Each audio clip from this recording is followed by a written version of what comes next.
So um, right now in a remote village in India, there's this rugged battery-powered metal kiosk, Mm-hmm. and it's using artificial intelligence to diagnose a patient's heart condition. Right. But at this exact same moment, if you look at a high-end clinic in California, medical providers are using digital billing networks to, quietly siphon millions of dollars from the U.S. government. Yeah. It's a stark contrast. It really is. Yeah. And then somewhere in a hospital ward in North India, a lethal strain of bacteria has literally just managed to permanently hard-code a resistance to our strongest drugs directly into its core DNA. I mean, when you lay it out like that, it sounds like three entirely separate worlds. Right. But when you actually start pulling the threads on the sources we have today, you realize you're looking at the exact same fabric. It's Yeah. this singular, deeply fragile global ecosystem. Exactly. And welcome to the deep dive. For everyone listening, we've got a really fascinating stack of sources to unpack with you today. We really do. Yeah, you sent us this incredible mix. We've got a clinical audit from a hospital in Nepal, a policy review of India's pandemic response, the engineering specs for that rural health kiosk. Which are wild, by the way. Oh, totally. Plus, a legal briefing on U.S. government fraud and this really terrifying microbiological study on a superbug. Yeah, that last one is sobering. Definitely. So our mission today, for you listening, is to weave all of this together. We're going to look at how health systems physically break under pressure, Right. how technology tries to patch those cracks, Yeah. how bad actors exploit those exact same cracks for profit, and, the ultimate biological price we pay when the whole system just fails. I think what really stands out to me across all these documents is the tension. What do you mean? Well, you have this incredible, desperate human innovation fighting against just blatant exploitation. Yeah. And hovering over all of it is this microscopic world that is, constantly adapting to our mistakes. It's like we're fighting a war on multiple fronts. Right? So let's start by looking at a system pushed past its absolute breaking point. Okay. We're going back to the COVID-19 pandemic in South Asia. Right. The policy review of India's response details a reality that I think most of us can barely comprehend. I mean, long before the virus even existed, this system was just running on fumes. It really was. The per capita health spend was just $73. Yeah, and to put that $73 into perspective for you, the global average is about $1,110. Oh. So you're entering a once-in-a-century crisis with just a massive structural deficit from day one. And we see exactly how that deficit physically manifests in the sources. Mm. Like in rural Uttar Pradesh, there were only 2.5 hospital beds for every 10,000 people. Which is just, there's no buffer there. None at all. And then the lockdowns hit, and 30% of the pharmaceutical factories were shut down. Right, the supply chains just completely snapped. Yeah, they couldn't get the active pharmaceutical ingredients needed to make basic, everyday medicines. The physical infrastructure just simply wasn't there. And when that happens, it forces the system to rely entirely on human capital. Right. When the concrete and the supply chains fail, human beings basically have to absorb the shock. Which brings us to the ASHA workers, the accredited social health activists. Yes. The sources point out that 1.3 million of these grassroots workers became the absolute backbone of the entire response. We really did. We're talking about women working 8 to 14-hour days in intense heat. Yeah. In rural Odisha alone, they conducted 8.3 million home visits. It's staggering. It is. They were doing symptom surveys, checking oxygen levels, delivering basic medications on foot. I like to think of them as surge protectors in an electrical grid. Oh, that's a good way to look at it. Yeah, because if a massive spike in voltage hits the main circuitry, the whole system just catches fire and collapses. So these workers were out in the community identifying the symptoms early, managing the mild cases, and acting as that buffer. So they took the hit. Exactly. By preventing thousands of people from simultaneously crashing and needing those non-existent ICU beds, they absorbed the spike. And the data proves it actually worked. The review notes that in the areas where they were most active, there was a 22% reduction in mortality. Which is incredible. It is. But as incredible as that human effort is, a surge detector eventually burns out, right? Yeah. You can't just will a diagnostic test into existence through sheer effort. Precisely. And I think that brings us to the clinical reality inside the hospitals that were receiving the patients who slipped past that buffer. Right, which is perfectly captured in the clinical audit you shared. from the Sukraj Tropical and Infectious Disease Hospitals in Nepal. Yeah, this is from 2021. They analyzed 620 COVID patients. And credit where it's due, the audit shows that 97% of admissions followed the national guidelines. Yeah, administrative discipline held up. Maintaining that level of protocol during a surge is no small feat. No. But guidelines on paper don't actually treat patients. Right. And that's where the audit gets really alarming. There were these massive systemic gaps in actual care. Critical predictive tests were frequently just not done at all. The D-dimer test was missing in about 20% of severe cases. Yeah. And the CRP test was missing in about 32% of cases. For someone listening who, doesn't spend their days reading medical charts, what are those tests actually telling a doctor? Well, they're crucial navigational tools. COVID-19 isn't just a respiratory virus. Right. It causes severe vascular issues, including microclots in the blood.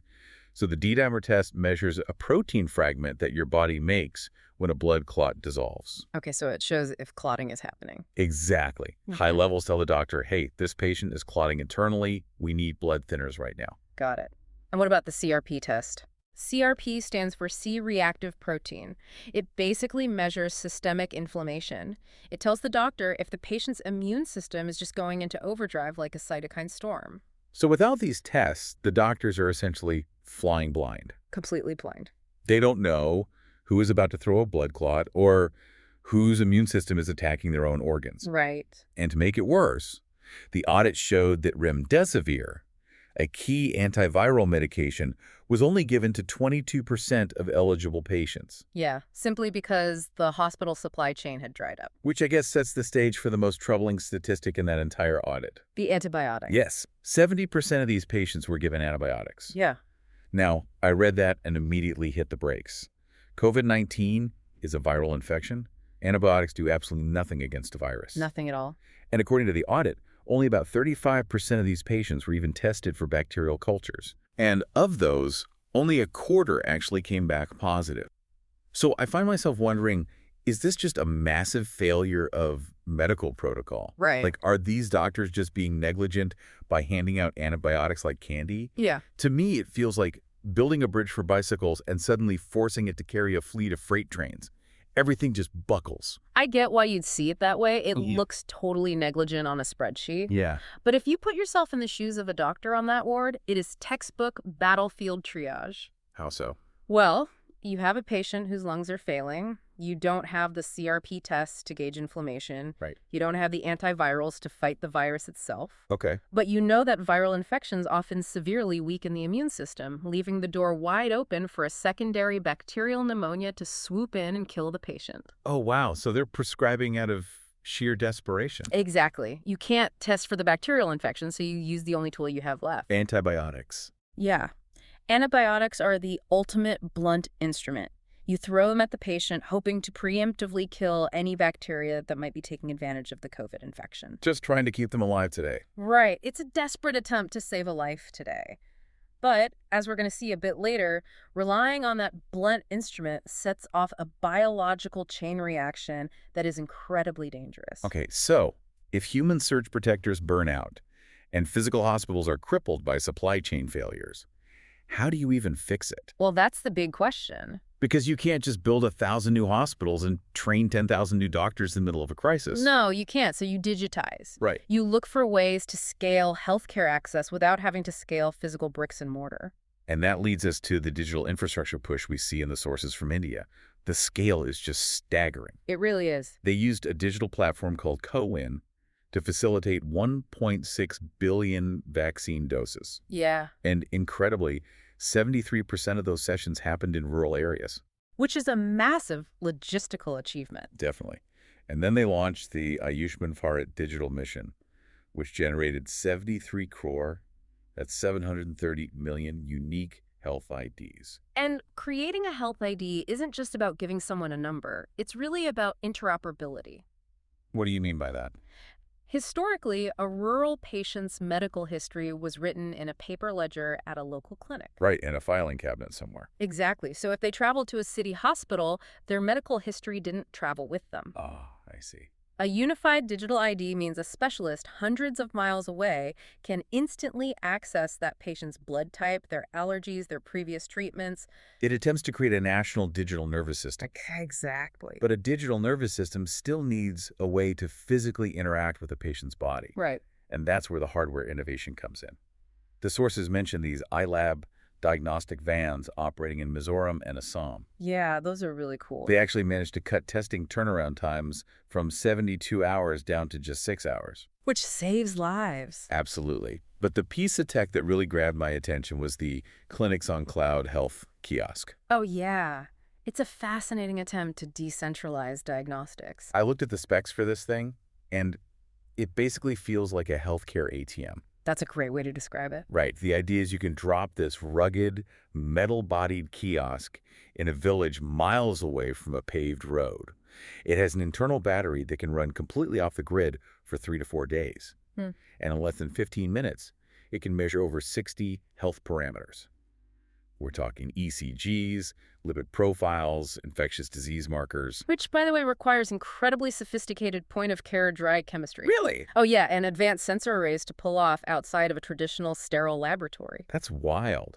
And then the kiosk uses AI to instantly process all those parameters, generate a comprehensive health report, and send it directly via WhatsApp or email, which then instantly connects the patient to a telemedicine consultation. It's an engineering marvel designed specifically for extreme low-resource environments. It is. Yeah. But looking at the broader context of the sources, I have to say I'm deeply skeptical. Okay, why is that? Well, the India Policy Review we discussed earlier explicitly noted that 40% of rural teleconsultations are abandoned. Right. Why? Poor internet connectivity, so I Yeah. have to ask. Is a highly advanced kiosk actually solving the root problem? That's the million-dollar question. Like, what good is a 4-day offline battery if the AI needs a 4G connection to send the WhatsApp report to the doctor?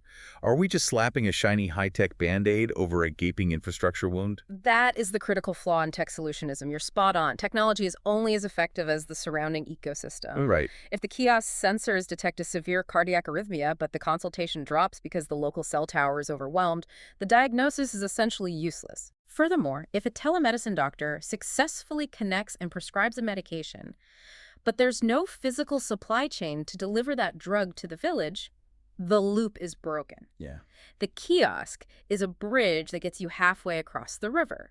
It's a necessary step, but entirely insufficient on its own. So we have South Asia dealing with a lethal scarcity of resources and attempting to bridge the gap with AI and digital IDs. Right. Now, let's flip the lens entirely. What happens when a government system isn't starved of cash, but flooded with it? You create an entirely different kind of vulnerability. You create an irresistible target for fraudsters. Welcome to the United States. Yeah.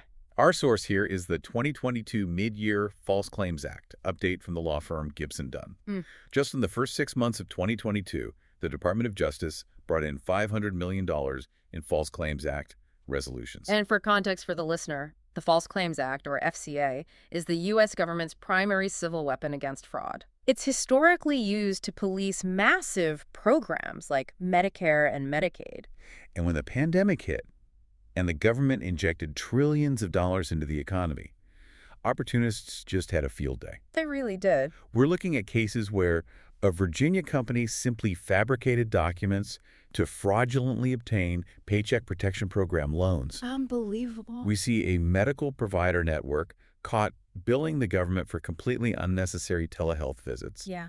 And then there was a California health system that paid a $3 million settlement because they were submitting claims to Medicare for highly complex genetic testing that the patients absolutely did not need. I imagine you immediately thought of the clinical audit from Nepal. I couldn't stop thinking about it. It's this incredibly dark, enraging irony. Yeah. On one side of the globe, doctors are watching COVID patients suffocate because they literally cannot source a $5 D-dimer test. Right. Meanwhile, in California, clinics are aggressively ordering wildly expensive, completely useless genetic tests for healthy people, solely to drain money from a government program. It perfectly illustrates the polarities of this global ecosystem.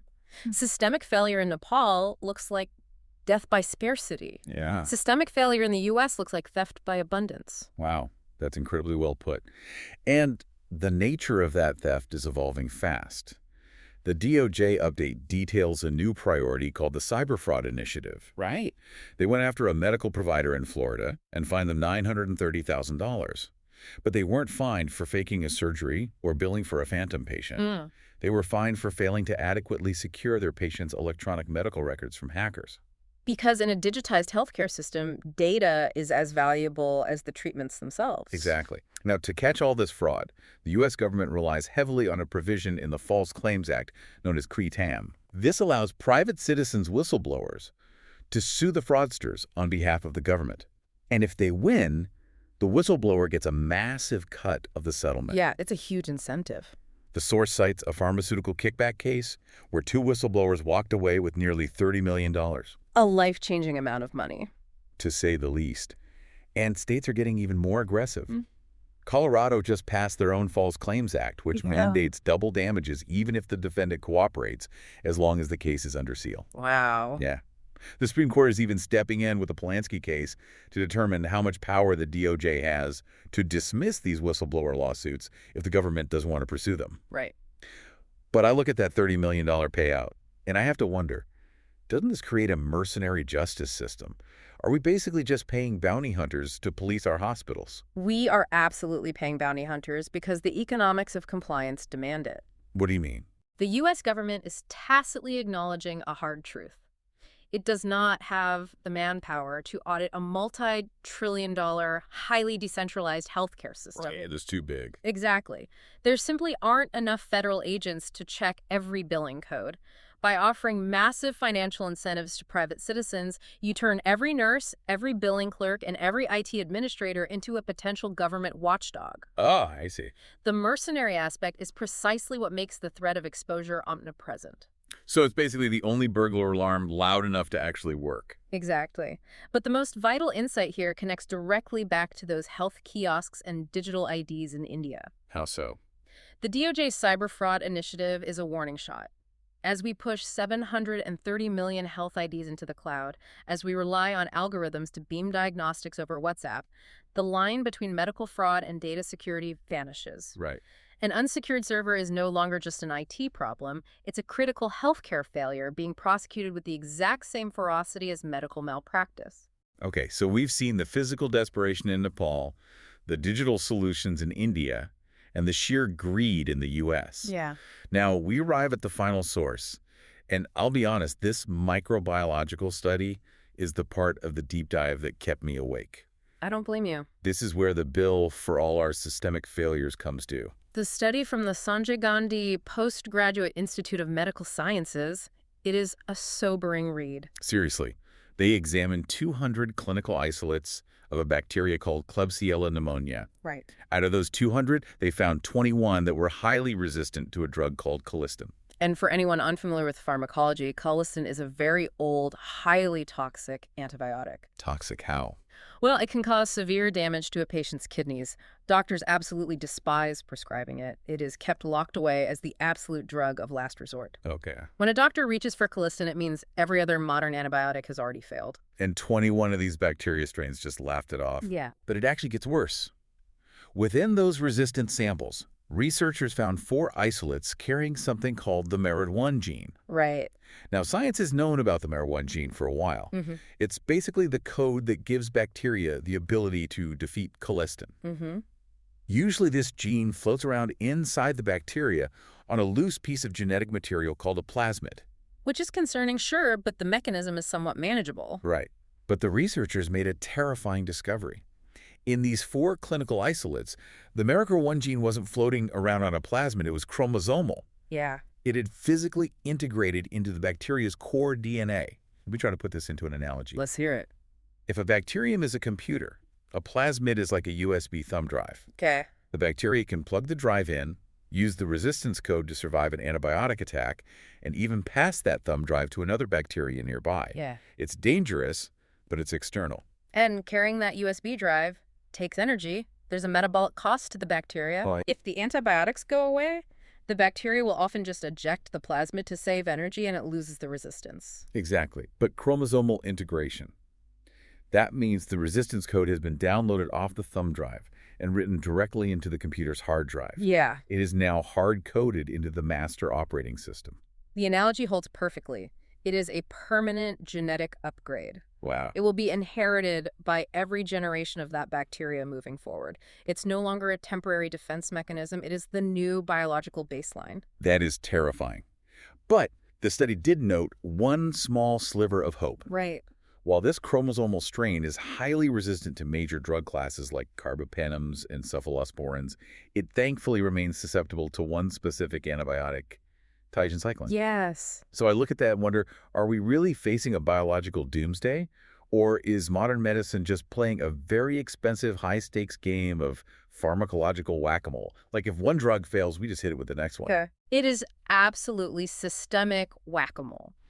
But here is the mechanism you have to understand. We are entirely out of mallets. Wait, really? Yeah.